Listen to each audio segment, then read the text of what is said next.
Hello everyone, welcome to another exciting episode of Dayspring Discussions. I'm your host Sean McGahee, and this is a show where we talk about movies, TV, sci-fi, fantasy, comic books. If you geek out about it, we're going to talk about it.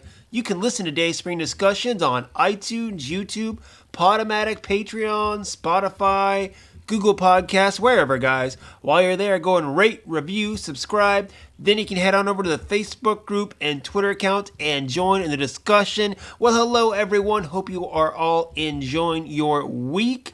Guys, I am joined today by the always lovely Rebel Scum herself, Miss Lisa Locke McGahee. Rebel Scum? I had to think of something to relate to the topic. So, we're not talking about princesses here. We're talking about rebels. Okay? All right, guys. So it is that time again for one of our enchanting talks. Star Wars book report. Today we're doing Rogue One Catalyst. No. It's Catalyst, a Rogue One story. What she said. Yes, that's right. Okay, so this book is the precursor to the Star Wars spin-off film Rogue One. Obviously, it's in the title there too. Written by James Luceno, who, I gotta say, of course, is my all-time favorite Star Wars writer. He's brought us such greats as Darth Plagueis, one of my personal favorites, Labyrinth of Evil. He wrote the Tarkin novel as well. Which we'll get to soon. Of course. And another little one that you might not know about called Cloak of Deception, actually. It's a Legends novel that he wrote. It was set before episode 1, which is actually pretty decent. Way back. Mm-hmm. I think it's been, a decade or more at least since I read it. But either way, guys, Luceno's writing this one. And like I said, this is all a precursor to Rogue One, a Star Wars story. So Lisa, tell us a little bit about Catalyst. Well, let's start with the timeline. So, I've been rereading these in chronological order based on, where chronological in the Star Wars universe, not chronological in when they were released. So this one fits in the timeline. It's a big timeline for it, what it is, because it jumps around. Like, you start... Right. This one spans over 4 years. Okay.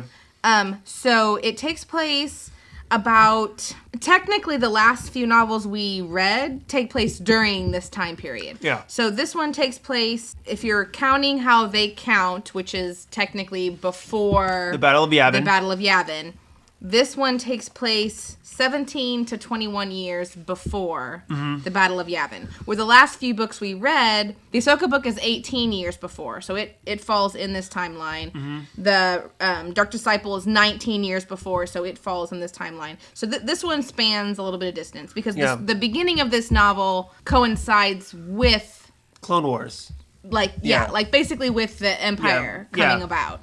So basically the story of this one takes place with, it's all about developing the Death Star, basically. It's about Krennic, who we all meet in the Rogue One film. Most people, that's where they know him from. It's basically him trying to develop the weapon of the Death Star. Yeah. Because as we all know from the films, the Separatists had already, and the Geonosians had come up with a plan for the Death Star. Mm-hmm. And so the Empire basically took that over, essentially. Well, they all were the same thing. But in what you find out in the book is that the Geonosians had this plan, but they didn't know how they were going to make that super weapon. Uh-huh. So the premise of the story is Krennic basically manipulating the Ursos, Galen Erso, into developing the weapon without realizing he's developing the weapon. Yeah, kind of. They want him to basically make up the power source, right? Right. How do you make the weapon? Not the station, the weapon. Right, just the weapon. The station itself, they already have. It's already been in progress since during the Clone Wars. Mm-hmm. The book starts basically with Galen and Lyra. She's pregnant with Jyn, ends up having Jyn. So Jyn is born at the very beginning of this novel. Uh-huh. And then it just follows through the next 4 years where Krennic is trying to convince...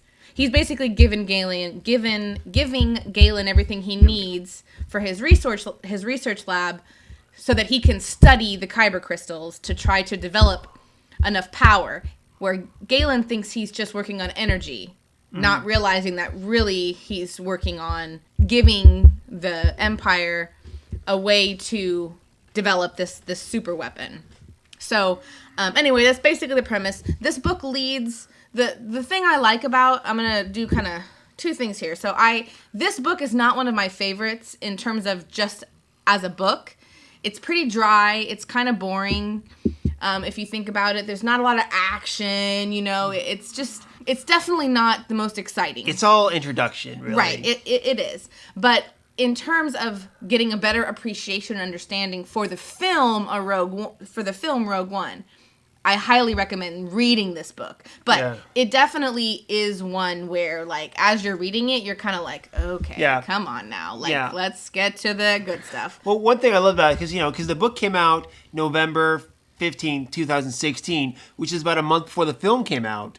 We both read it before we saw the film, so when you get to that first scene of the film where Krennic comes for the Ursos, you know how they got to that planet. You know the whole backstory, and that first, introduction scene in the movie means so much more already to you. Right. And that's what I loved about it. Well, and especially, too, because you learn in this book how they know, like how they were introduced and how they got to know Saw, right. So, like, because, I mean, otherwise, like, you watch the film and you're like, how does she know him? Like, she's just going to go with this guy? Like, but, like, you find out in this book how they know Saw, and it really, and why Lyra did what she did, why she hates him, Krennic, so much, and then it also gives you a better understanding with the rest of that film, why Galen helps make that weapon, and also why he did develop that trick, that little inner self-destruct, essentially, to give them away, because he didn't want to do it. And as soon as he found out, in this book, as soon as he found out what they were using his research for, that's why they left. That's why they fled. Uh-huh. He did not want to help with this. But he had to, in the end, to protect his daughter. Jyn, yeah. Exactly. So, overall, I enjoy it, again, just because it helps add so much more to Rogue One. But then also, I always say kind of, with the story of Kanan Jarrus, you have the last Padawan comic, A New Dawn, and then you have the Star Wars series Rebels, which I feel is like a Kanan Jarrus kind of trilogy. And this, to me, is part one of the Jyn Erso trilogy, which is Catalyst, then was it Rebel Rising, and then the Rogue One film, kind of telling the story of that character. And this is kind of where it all starts off. So to get the full spectrum of the Jyn Erso character, this is where you start. Yeah. The other thing that I like about this story is it shows you the beginnings of the discord between Krennic and Tarkin. Yeah. So you start to get the early bits of what's going on between them and how this is all coming together. Because then you really see that, obviously, in Rogue One. Yep. So that's also interesting. So like I said, overall, it's an okay book. It's definitely not my favorite Star Wars book, except for the fact that it definitely helps a lot. I think if there wasn't a Rogue One movie, I wouldn't like this book at all. Yeah. But because there is Rogue One movie, this book is really great for how it helps. Yeah. As a, introduction to I know, that. When we started, ranking books and stuff like the new canon books, it was definitely, top of my book list. I'd have to go through again and see where I would put it, because it was always in my top 5.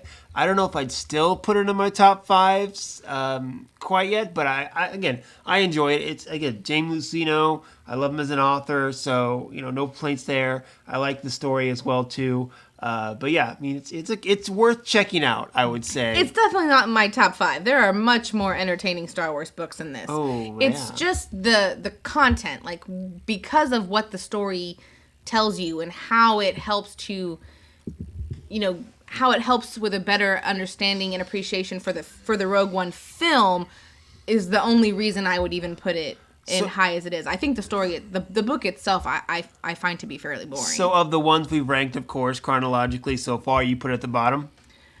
Based on as a freestanding story, yes. Okay. Like I said, I enjoyed the book. I think if you enjoyed Rogue One, it's definitely a must-read along with Rebel Rising. For sure. Just to connect everything together, too.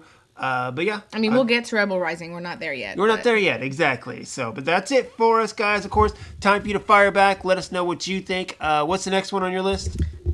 Lords of the Sith, which I actually already finished. So we'll probably do that one. That review is coming soon. We can do that one tomorrow, I guess. We'll check that one out tomorrow. what was I going to say? That's something I was going to say, too. Well, just something as an aside real quick. As I am, since I've been rereading these books, I'm finding that, like second time through, I'm having a little bit of a different appreciation for these. I liked Catalyst a lot better the first time I read it than now. Okay. And then just as a weighing thing, so I just also finished Lords of the Sith, which we'll do next time, but the first time I read Lords of the Sith, I didn't really like it. You weren't a big fan of it, yeah. No, and I liked it way better this time. Oh, really? Than I did Okay. last time. So I don't know if it's just because times have changed, or maybe it's a different perspective around it. But other things have added layers to it, perhaps. Yeah, maybe. But just as because I definitely liked Catalyst better when I read it last time than I did now. Well, we're kicking them out because it's been a while since we've done one of these, actually. Yeah. But you've knocked out 2 books in a week or so, at least. So we'll get to it. So that's it, guys. Time for you to fire back. If you have read Catalyst, let us know what you think. Fire back on the Dayspring Discussions email.com, Facebook group, or Twitter account. And that is it. Go out, enjoy your day, enjoy your life, and until next time, may the Force be with us all.